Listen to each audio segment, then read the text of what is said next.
So in this segment, we're going to be talking about Keir Starmer's kind of interview on the Sophie Ridge show, which, yeah, I kind of is very, very slimy. I think the answers he gives here are very incredibly slimy, and she does a good job of trying to hold him to account here. But yeah, we'll go through it, and yeah, there's some very telling stuff in this video that he has mentioned before, to be fair, but it does not make him look any better. The reasons I'm keen to get your view on this is because it feels to be that you have shifted, I guess, on immigration again in the last few years. So in the leadership campaign, we can see on one side of the screen, one of your pledges was to defend free movement as we leave the EU, a leadership pledge in 2020. And then compare that to a Mail on Sunday interview. Freedom of movement is a red line for me. It won't come back under my Well, let's just look at those. These are diametrically opposed. Of course they're not. Look, defend free movement. So this is where he kind of puts some spin and some kind of lawyer statements on it. But because the statement's a bit ambiguous, he can get away with it. That's the problem. We leave the EU. Right, we've left. No, so now we've got to face the future we're in. We're out of the EU. Free movement has gone. So the question then comes, well, what do you want now? Do you want to go back? Or do you want to have a different system with fair rules, etc.? This is as we leave the EU. Yeah, well, but this is acknowledging that we're leaving the EU and saying that you'll be defending free movement as we leave. And I think, given at the time Stam's reputation as being someone who's very pro-EU, I would most definitely have read it at the time as we are leaving the EU, he would defend the principle of free movement, you know, the idea of it. And even though we have left the EU, and he can argue, that we're out of the EU, so that means no freedom of movement, I would have thought he would defend the idea of freedom of movement. That's the kind of way I read it, I think, even at the time. And if you look at the fact that, I think, as she points out in a moment, that he had to appeal to a very pro-EU Labour base here compared to what he has to appeal to now, which is a potentially a lot of voters, maybe some voters on the red wall who are against, the EU and especially against freedom of movement. I think Starmer's arguments here are very, very weak. We've left. And therefore, free movement was part of the package for being a member of the EU, inevitably. We've left. Free movement has come to an end. Therefore, a different question arises, which is, what immigration system do you want now? And I think we should have a fair system with fair rules that are firmly applied. And that's what we would devise. So it's nothing to do with the fact that in the leadership campaign you were pitching to pro-Remain Labour members, and now you're again looking at those swing voters, many of them who voted Brexit. If you don't like my principles, I have others. It's nothing to do with that. I think so, here. I mean, it's obvious what that pledge was as we leave the EU. We've left. And the thing is, it's not obvious, because I think I would have read it at the time, and I think I would even have read it now as we leave the EU, we will defend the idea of freedom of movement. And maybe it's because I've added words there, but given Starmer's reputation as being pro-EU, especially during the leadership contest, I would not be reading it how Starmer's read it. Now, it's because, he obviously had a decent team of spin merchants, and he himself, I think, is occasionally a good spin merchant, being a former lawyer. He would be able to spin stuff. I asked my brother what he thought he meant, and he kind of agreed on my take on it, so without the context of Starmer's past. So I think it's very dodgy what he's doing. It's typical politician stuff here, and I think maybe he'll win an argument or two using this, but it makes him look like a slimeball politician, and I think this would have annoyed people in the Labour Party base, especially the ones that voted for him.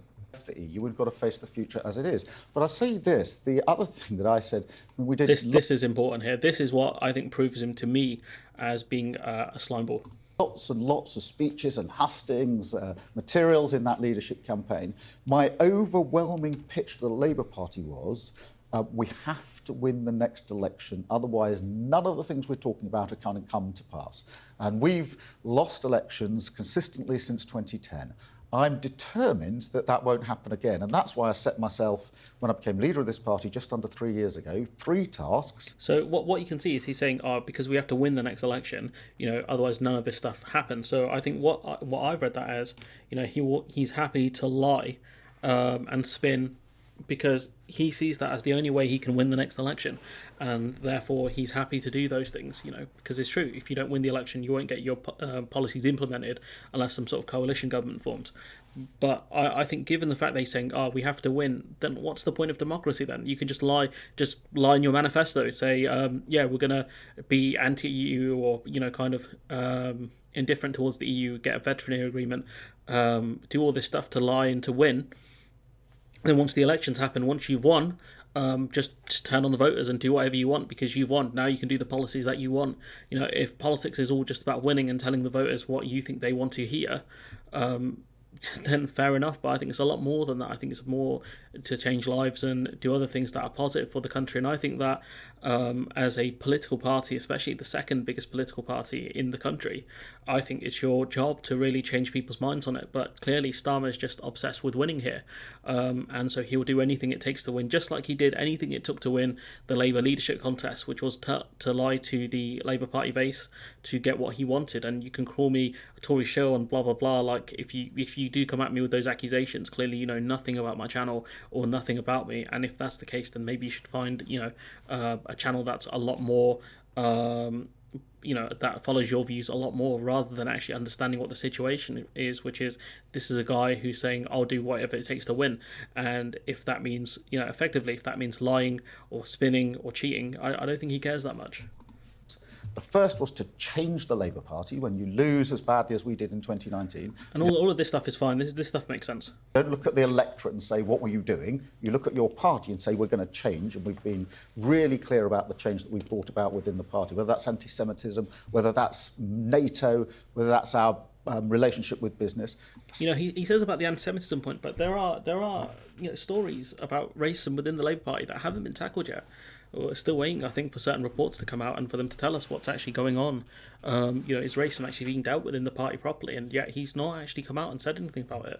Second thing is we have to expose the government as not fit to govern. Well, you can see what 13 years of failure has done. The next stage is to lay out the alternative. We began to do that last year, and 2023 is this chance for us to set out what a bold, reforming Labour government will do. And the thing is, right, he hasn't really, last year they didn't really set out what they wanted to do. There was very little policy. They said what they were against, which is freedom of movement, amongst other things.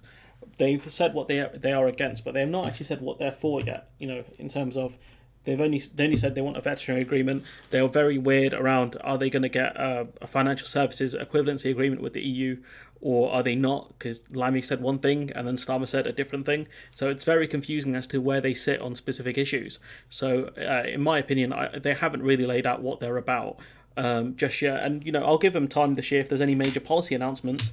We'll see. I know some people say, oh, look at what this individual Labour member has done in this area and blah, blah, blah. That shows Labour have great policies. It's like, that's not true. That's not how politics works in this country. Like, just because one person somewhere, a local council or whatever has good ideas somewhere, it doesn't mean the National Party is going to adopt them. But at the moment, Labour don't have a ton of policies. And so it means that trying to figure out what they're about is quite difficult. But we know what they're against, which is freedom of movement. They say they want a points-based immigration system. It's like, well, what points are you going to allocate? What gets you in and out of the country? Effectively, that's kind of the question I'm asking here. How are you going to change the skills attainment system within this country? Because it is broken. The apprenticeship system, in my opinion, is broken. It doesn't work properly. How are you going to do those things? It's not much of an answer there. But anyways, I'm going to leave it there. Let me know what you think in the comments below. Maybe this is the year we'll get answers from the Labour Party. Maybe we'll next year when there's a guarantee to be an election. I don't know. Like, comment, share, subscribe. Support the channel on Patreon if you can. And if you're a fan of just winning, definitely hit the subscribe button. But yeah, I don't know what to say apart from, dude's obsessed to win at whatever the cost is, And the question is it worth it? Or is this just going to be a hollow victory? I don't know. But yeah, I'll catch you in the next one.